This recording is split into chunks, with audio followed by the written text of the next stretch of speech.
Right. So I want to welcome you to this Zoom conversation. And I thought, Emmanuel Dennis, if you would share with our audience a bit about your background, where you're from, and how you came to be involved in environment and climate justice work. Oh, thank you very much. As you have said, my name is Emmanuel Dennis. I come from Nairobi in Kenya. I have been involved in the work of youth entrepreneurship for many years now. A lot of experience with a lot of trainings for enterprises, for young people in communities, organizing young people into business opportunities. So earlier on in my life, I was involved with the Youth Entrepreneurship Summit, or rather the YES Network. And at the time, we were really discussing about a bottom-up approach to creating opportunities for young people. And with creating quite a huge network of young people across different countries in Africa, I noticed that we were focusing more on traditional enterprises. And at the time, the discussion around climate change was still very new and very complex. And so I dedicated my life to try and, convert youth groups and youth enterprises into green value chains. And so pretty much turning around the enterprise training for young people to be able to then focus more on what they can be able to do to either do adaptation work or do mitigation work, or pretty much build resilient communities. And so that has been now my focus over the last couple of years, since the year 2010, to be able to see more young people becoming change agents at community level. And as we know, climate change is affecting Africa most, yet Africa is the least contributor to carbon in the air. And so I have been I'm now dedicating the next couple of years to be able to begin to build these youth groups at community level, and not just youth groups, now to really see community members coming up with projects and skilling them and providing them with the necessary support to ensure that they now have the front line driving the climate justice and climate change discourse at community level. So we pretty much know that unemployment is a major issue across Africa, especially for young people. So how do you provide? I remember we first met in St. Louis, and Yes. doing so. Maybe talk about how it is that you're able to mobilize and provide training to generate opportunities, since unemployment is such a vast problem impacting communities across the continent.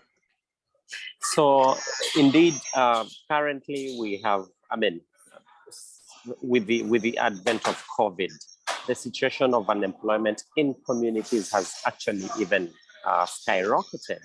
And our work has been really to try and find different networks that young people are consolidated in, and where there are no networks, we try and support them to be able to create these networks at community level.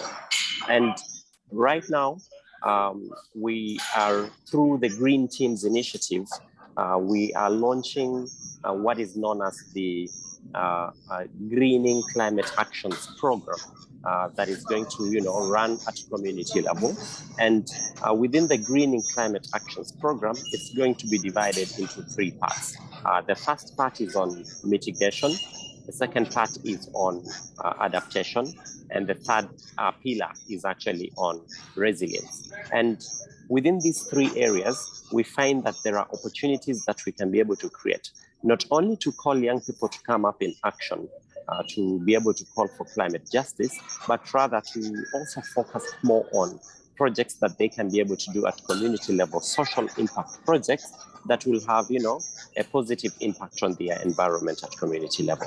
And these we are doing to be able to then begin to look at policy analysis that governments have already been able to pass. So we have climate change policies. But then these climate change policies can only make sense if they speak to realities at community level. So we are going to be doing an analysis of this and be able to provide reports to showcase that if a government has a climate change policy, is it addressing the real issues that community members are actually concerned about? And as we do that, we want to now initiate what is known as a participatory planning process, where we will be able to do civic awareness on climate change at community level. We will talk to elders to be able to, record indigenous knowledge on how they were able to, address issues of climate change at community level in the olden days, because we realize that this knowledge is actually disappearing, and we now need to be the holders of that information and pass it on to the younger generation. And so this is going to be converted into, podcasts. We're going to do publications that are going to be able to record some of this information. And then we'll be able to build a knowledge hub where people can be able to come and learn. But then we also want, as we even raise the awareness of what is actually happening on at community level, we will be able to try and also do training programs. And so we are going to work with, organized groups at community level. And that has been one of the organizing communities, has been one of the talents and, mission I have had over my last couple of years, to be able to just see that young people are organized into, positive change groupings at community level. But then again, right now, because climate is becoming the biggest crisis that is actually causing quite a lot of the problems that we are having. Look at poverty, food crisis at community level. We are looking at, increased temperatures. There is a scarcity of resources. And so if we are going to actually turn around these issues to be able to then support young people to come up with those value chains, we will be making more positive change than just, advocacy work. And so leveraging on the networks that we have created before, we want to increase that base to be able to then include more people at community level, be it farmers. We need to figure out what are the practices they've been having at their farms. Can we be able to change that around so that then their farms can continue to be productive? But as they even do that, they should be doing something positive to be able to, reverse the effects that we've had on our environment. And so we have listed quite a number of things or projects that will need to be financed by private sector. But at the end of the day, all these projects must have a positive impact on the environment where their communities are actually living in. So now at the tail end, you mentioned finance, and we are moving into, we're having this conversation in advance of COP27. And so this COP is in Egypt, which is in Africa, but it is also COP27. So that means 27 years of dialogue, conversation, commitments that have not necessarily been honored to the extent that Africa would need or the global South expects or deserves. And that's in my own opinion. So as we head into COP27, what would you say is the agenda for Africa from the perspective of working on the ground with community networks? What is it that we need to collectively come away with? And that's for all people participating. But what would you see as the major outcome that would define COP27 as a success from your perspective? So, we all know it is true that over 90% of the countries that are actually biggest polluters are actually in the West. Over 100% of the countries in Africa are the ones who are actually on the receiving end, where they're really affected most. And right now, as I am in Dakar, we've been attending the African Ministerial Conference on Environment. And this is also a pre-COP 27 meeting to be able to consolidate the positions of African governments, African ministries of environment, to be able to then have a very solid case to be able to then present during COP27.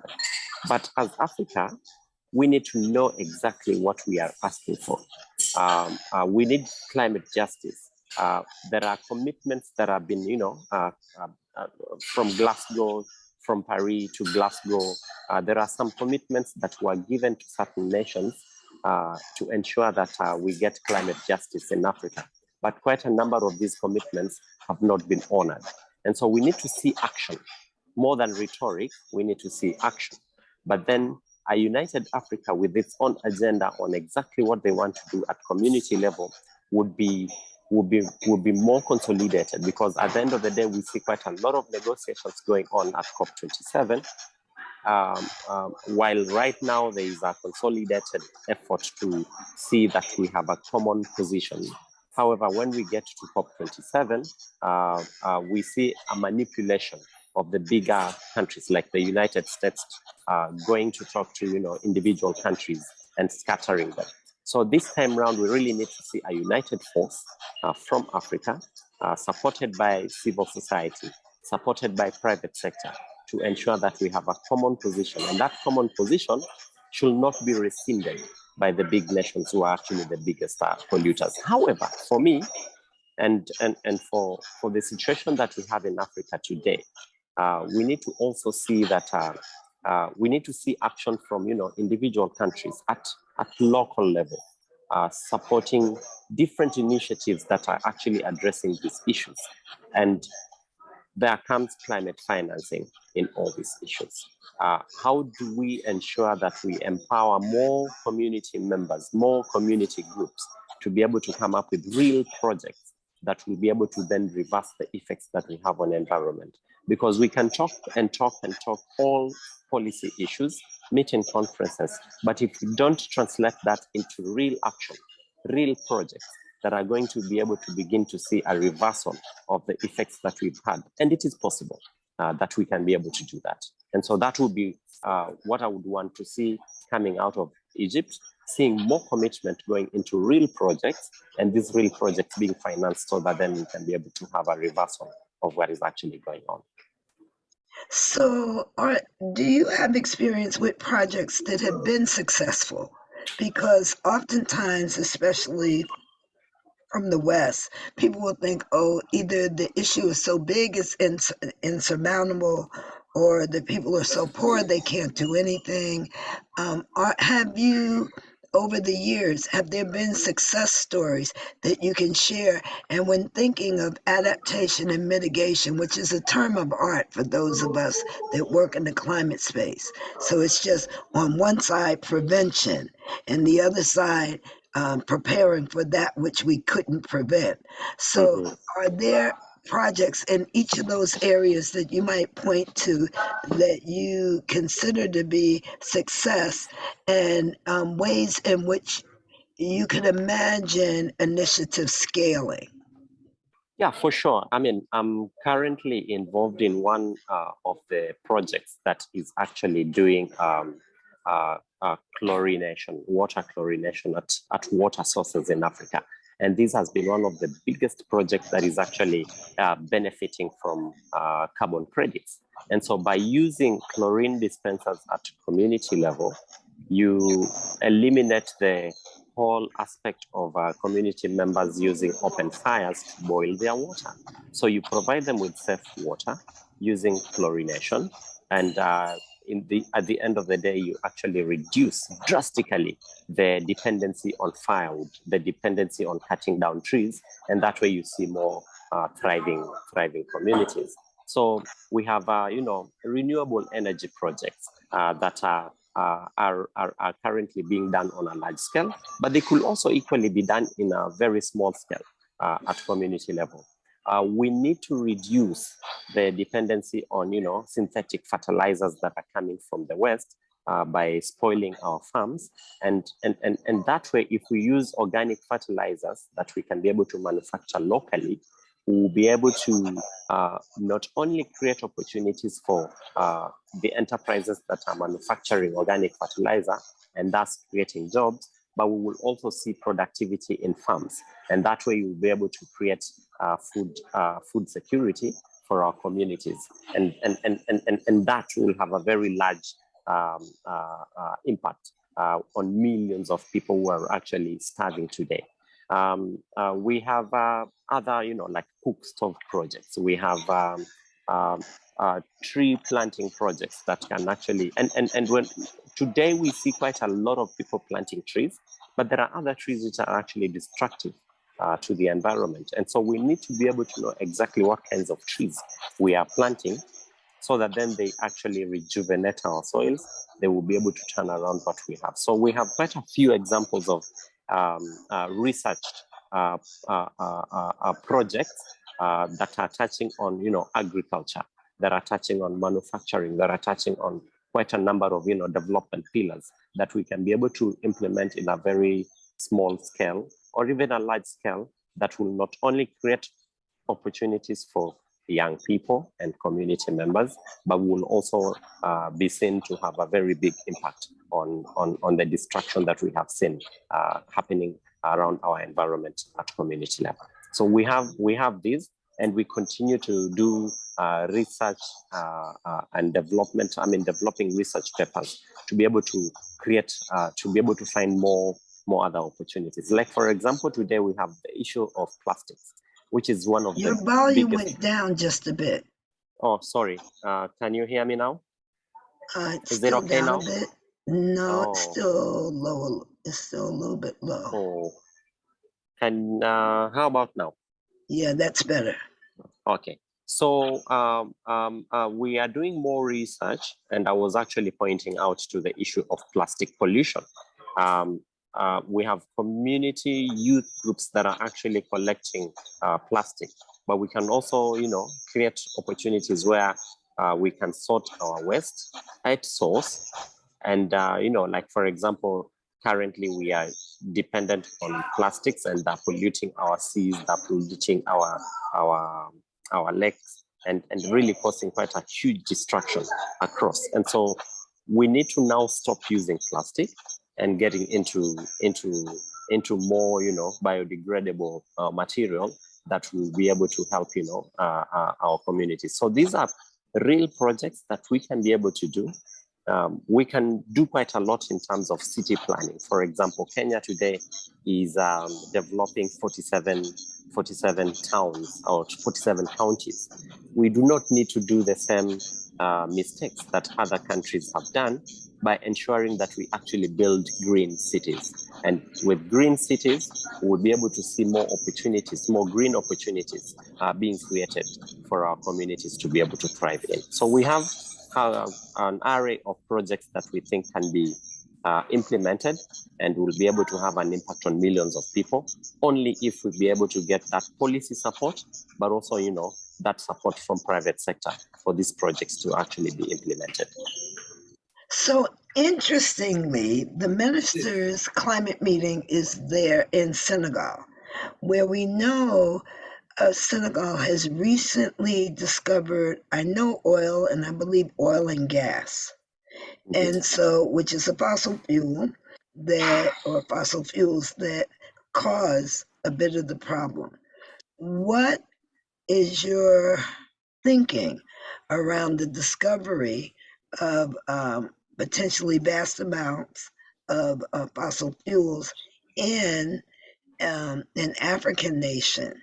And at the same time that as climate advocates, we have had a position of keep it in the ground. And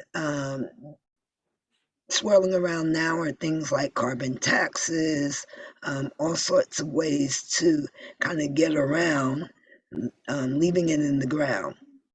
So what is the thinking, or what are you hearing about? On the one hand, it can be a boon for development, but that would be in the old traditional dirty approach. Do you see a path forward for Senegal and other places that might have these new discoveries that can make a difference, and there is an intense need for energy and to develop? So I know our African countries will be able to rush to the opportunity of, discovering oil, but we do not need to make the same mistakes and using the same dirty methods to be able to then, bring out these development that we are talking about. I mean, we can use clean energy. We can be able to use solar energy. We can be able to use renewable energy in all these countries, and they will create multiple opportunities for our nations. So all the destructive discoveries that we are seeing today, we need to actually begin to stop and think about a better opportunity. Oil is good, yes, it's going to create opportunities, but how much destruction is it going to have to African nations? I know there are companies that are coming in to be able to do the discoveries, but then can we even begin to think about clean energy? Like there was a commitment by the new government in Kenya to be able to have 100% clean energy by 2030. Those are the kinds of commitments that we need to be able to see coming out of all these African nations. I know Kenya, we try to do oil discovery in the north, but it's been very expensive. And at the end of the day, we found that it's not sustainable. And so all these needs to be stopped so that then if it is coal, if it is oil, and at the end of the day, the dangers to the environment far more surpass the development that we are going to have. Let us refocus our development and begin to think of new ways that will make our environment more better than, because if we do the same mistakes that the US has done, that Germany has done, that Russia has done, we will be the next frontier for destruction. And so let's hold that position as Africa and begin to think more better ways on bringing about development. And that development cannot be done by the same mistakes, by the same dirty methods that other countries have done. So we need to stand strong and come up with, our advocacy campaigns to be able to actually stop those kinds of campaigns going on in Africa today for oil discovery and replace it with renewable energy and clean energy. And I know those opportunities can be actually created. So as we come to a close, what are you most looking forward into the future? What are you most excited about, and what keeps you up at night? I am more excited about the curiosity of our community members to begin to, find their place on this whole global discourse around climate change. I am excited that more young people are getting engaged, and they want to get engaged on a solution that will be able to make their livelihoods better. What keeps me at night is, can we be able to, make more discoveries that will put our young people to work, and that work will actually have a positive impact, social impact in their communities. I am very worried about the lack of, a thought process, a creative thought process with our governments, because the current inflation that we are seeing around the world, COVID has made it even more difficult, yet we are faced with one of the biggest challenges, the environmental challenge that we have today. However, we can get more change agents.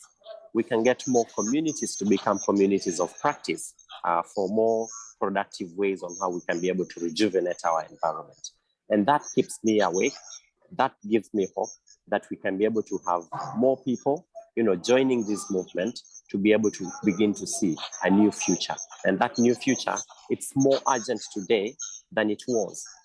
The destruction that we are seeing is coming in a very high speed, but I know we can be able to turn it around and make our communities livable for our generations and our future generations. So are there ways that climate advocates, especially those of us that will be coming to COP from the US and other, especially people of color and African Americans specifically, that we can be supportive of the agenda as we head into COP27?